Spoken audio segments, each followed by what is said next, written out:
Idology is excited to have Amber Holcomb in the house today. Hello. Thanks for being with us. And you have donuts on your shirt. I do. I'm representing our future. Joshua stepped forward. Shannon stepped forward. You're both going through to the next round. Sorry, back row. A lot of people got cut during Vegas round, season 11. You got cut, yeah. Janelle got cut, Candace got cut, all in season 11, but you were in kind of a power group with Curtis Finch Jr., Josh Ledette, and Shannon McGreen, but you looked like a completely different person and performer. Who was that girl and how did she get oh my gosh to where she got a year later? That girl was shy and quiet. Amber, I mean, it was a little quiet for me. I don't know, however that, yeah. Amazing. I was 16 at the time, and I was with my parents. And, you know, I had them in my ear, and then at the same time, I was trying to do what I wanted to do, but I was too scared to do it. I guess the difference between 16 and 18 is... I know, like, once you turn 18, you feel like you're, like, grown and official and stuff, so I think that played a little part in it also. You auditioned for season 12, and we don't really see any of you at all up until the Vegas performances started. I just had the best of luck. You know, my audition, I lost my voice. And the group song, I didn't know any of the words. But my last solo was pretty good, so, you know, but back at home watching it, I was like, oh my gosh, they're not showing me. I'm not gonna make it that far, It was really, I was hard on myself about it. But I'm glad they didn't show me until top 40, because I feel like, you know, that was my statement. I heard the Carly Simon version, and you know, I was like obsessed with it. So I download instrumentals on my phone and I sing while I drive to work. Okay. So I downloaded the My Funny Valentine instrumental, and it just happened to be Barbra Streisand's. And you know, I was singing with it, and doing different things with it. So I had actually prepared My Funny Valentine. Like, I had been singing it for like 3 weeks, adding my own little runs and things. Yeah. So it was weird how that fell into place. I was like, I know when I go, I'm gonna sing My Funny Valentine.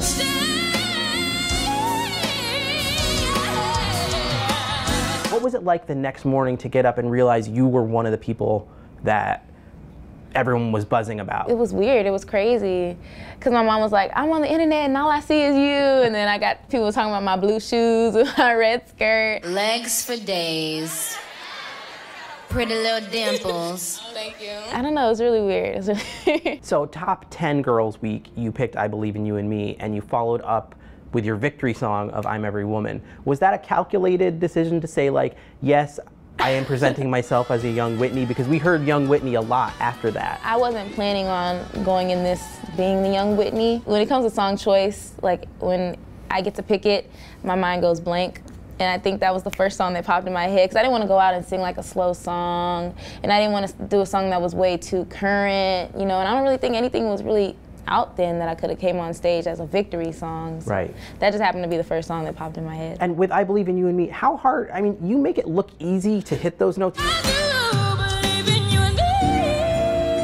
It's really not that hard, because I grew up listening to Whitney and I used to mimic her. Like me growing up, if I sounded bad, I would do it over and over and over. Even to this day, if I mess up, I'm like, okay, let me do it again and again and again until I get it right.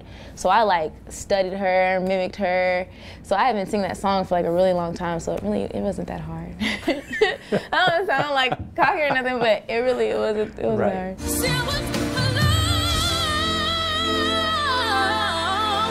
Top 9 week, I loved She's Leaving Home. I really did. I thought it sounded like a new song. You got some pretty tough feedback from the judges, and I think you were pretty hard on yourself. I don't ever want you to look defeated up there, because there's no reason for you to feel that way. My mind was everywhere. I was trying to remember the words, but the song is a story, so I was like, okay, Amber, and I did it so good in rehearsals and all that, but when it came live and everybody was watching me, you know, the pressure of that, and then the stares, but we lowered it, so that wasn't that big of a deal, but I didn't want to fall like in the little strip holes with my heels. And the smoke. Yeah, the smoke, and like I was walking weird. The beginning was kind of messy, but like towards the end I was like, okay, Amber, you can't mess up the ending.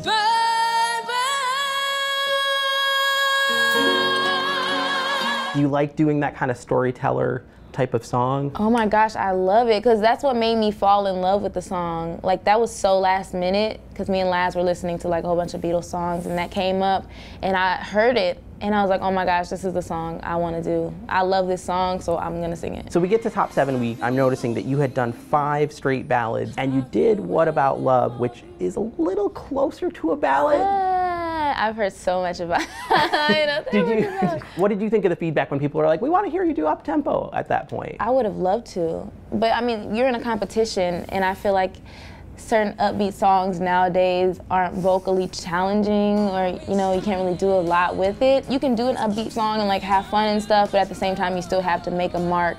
And you want America to vote for you, and America loves the high notes and the moments. I'm so indecisive. Like, I'll pick a song, and when I start singing it, I'm like, no, this isn't gonna work. So you change songs a lot during the season? You do? I did. I did. I'm so indecisive. Like, I'll pick a song, and when we play it on the piano and I start singing it, I'm like, this is not gonna do anything. It's not a moment. If you had to pick one song this season that you threw away that you are really glad you didn't cover, what was it? Well, I'm not really glad I didn't cover it, because it would have been good, but Motown Week, I was gonna do the theme from Mahogany. Oh. Yeah. Do you know where you're going to?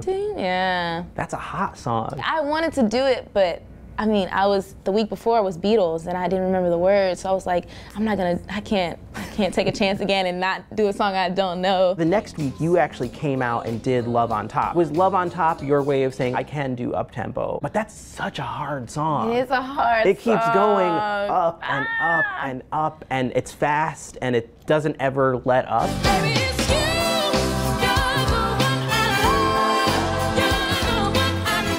That wasn't my way of saying I'm doing an upbeat song. I love that song. I wish I would have wrote it, But that song was really hard. After I picked it, I was like, okay, I'm not gonna change it, because I try not to be so indecisive. I think that might have been your best week on the show, because you also had Say a Little Prayer, which the judges went crazy for. The competition just started tonight, y'all. You had that cool blue pantsuit. That was the best. Oh my gosh, that was my favorite, I think, outfit. Tell me about picking that particular song, and you did something, I think, to make it feel a little more current. When we're talking about like arrangement with the band and stuff, Ray, he says we amberize it, and that became like a word, like just amberize it. So I don't know, they kind of get me as an artist and how I like music to be. Sometimes I think of it beforehand, but I mean, most of the time Ray, he just knows that I'm more of like an R&B kind of 808 kind of thing going on, so he gets it. Together, that's how it must be to live without you. Tell me about fashion while we're discussing the blue pantsuit. You seemed to take fashion seriously, and you can't go out on stage like you go to the mall. So exactly. How much did you think about fashion, and was it fun for you to delve into that side of things? I love that. You like my zipper jacket, by the way. I did like your zipper jacket. The only thing I didn't like was the shredded jeans. I made fun of that. Okay. I thought it was a jacket. It was the jeans. Somebody told me I should wear them today, but I don't have them. But okay. But I'm an old man, so what do I know? We get to top 5 week, and I think there was a lot of talk about like who's current, who's radio ready, but I feel like there's this strange pull with you that there's also like a really jazzy vocalist side to you. And when you did the Barbra Streisand song, it was like we hadn't really seen that side of you since My Funny Valentine, and it was like, oh wow. Fields of gold and forest of the night. I was gonna do something else. What were you gonna do? I was gonna do Whitney, Did Me Almost Have It All. The Barbra Streisand song, was actually suggested for me. And I love, like I said, I'm an old soul. So jazz, I feel like the feel of jazz is just like so good. But when we were talking about that song, I had never heard it before until Idol. So like they were playing it on the piano, and they were like, ooh, that's hard. And I was like, what? Let me hear it. So, I mean, right when they said it was hard and I heard it, I fell in love. And like, it was like a project for me. Like I had to listen to it and sing it over and over until I got it. But I love doing things that I feel are a challenge.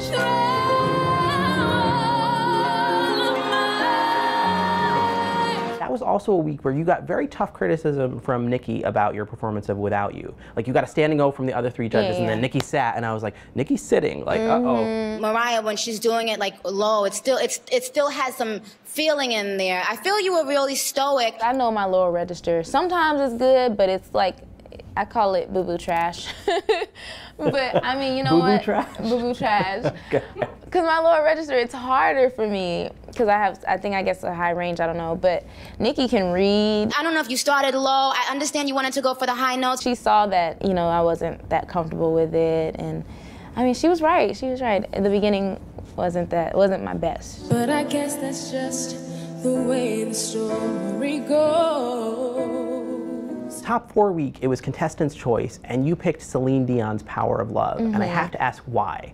Because I feel like that did not present you as the current person in the competition, and I just wondered, where did that choice come from? Like I said, when it comes to me picking a song by myself, I think of things that I've listened to growing up that are like powerful, and that song, that was the first song, and Celine, I love her. You know, that was the first song that came to my mind. Is there a challenge too, because a lot of today's current songs just don't have a big vocal range? I mean, you're not gonna pick Kesha, I guess. That's weird. Cause I mean, every time I tell somebody about me as an artist, I say a modern Whitney, because even her upbeat songs were vocal. Ooh, like a Heartbreak Hotel. Or like Dance My with Love, Somebody. Your Love. Yeah. Interesting. You also did MacArthur Park that week. That seemed like I felt like One Hit Wonders night. The song choices were quite odd. Yeah, they were. I hadn't heard of any of them except for MacArthur Park, and I knew the Donna Summers version. This whole season, I was just sticking to songs that I knew. After the Beatles thing, I was like, I don't want to learn a new song unless I'm in love with it like I was with the Beatles. So MacArthur Park was the song I knew, and I knew nobody else knew it. So I was like, okay, I'm good. Maybe not one we'll see on tour, though. Maybe not, no. You should remember the words, but I mean, it happens. People forget words. So we got to talk about your last week on the show. I felt like the pre-performance packages were kind of brutal. To be perfectly truthful, she had no idea what that song was about. How hard is it to hear that package, because you're on stage, they play that, and then it's like, go out and sing it now. Is your figure less than Greek? What does that mean? It was definitely a lot more pressure. I didn't appreciate that at all. What is Greek? What are we talking about? You need some help? I do. Golly, it was so many other things in the interview that they could have used, or they didn't even really have to stretch it out like you said. I didn't appreciate it. How long were you with Harry Connick that day? We were together, like, by ourselves, I want to say like 45 minutes, an hour. Okay, so they had quite a bit of footage to choose from. Yeah. I know he said some nice things. They weren't all bad like they showed on TV, I would hope. So what's next for you? You've got this platform, you have this fan base. Your job now is to try and turn that into a career. You have to stay relevant. But me personally, what I see myself, music is number one. I love music. But, you know, I want to be, like, on runways and movies and, you know, advertising. Like, I want people to turn their face and see me, like, there. Can you act? Yes. You can? I was in a play. I was in a play once. I was the moving chair. You were a what? The moving chair in Beauty and the Beast. Okay. But no, yeah, I mean, I feel like I can do it all. Like, I would take some classes, of course, but. Do you write as well? I do, but I mean, I'm still, you know, I'm not ready for the world to hear it just yet, but I do write, I do. I'm Haley Steinfeld, and you're watching ENTV. Hi, my name is Kiernan Shipka, and you're watching ENTV. Aubrey Plaza, ENTV. I just touched it with my mouth, sorry.